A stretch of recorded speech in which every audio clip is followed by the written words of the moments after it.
ya, kelihatan banget ini anak-anak Alva yang akan menguasai dunia entertainment. Iya, benar banget.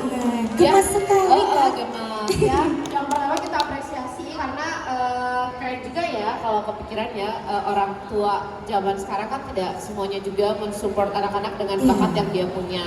Nah ini kan kepikiran ya, jadi sebenarnya udah kelihatan bakalan seperti apa nanti anaknya ya. Itu bagus sih untuk karakternya, apalagi di usia 9 tahun itu ya.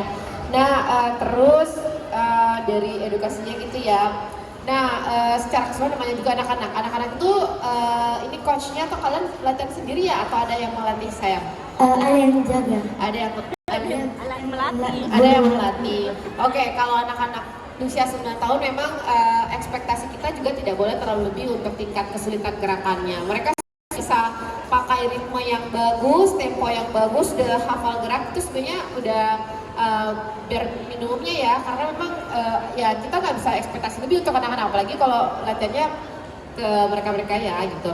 Nah catatan saja karena kita untuk memaksimalkan dia bisa bergerak dengan luas, itu aja lah dulu, bergerak dengan luas.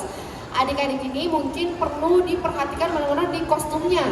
Gitu, ada beberapa kali ya, saya udah tahu akhirnya belajar ya, itu yang di kepala itu kan borenya jatuh.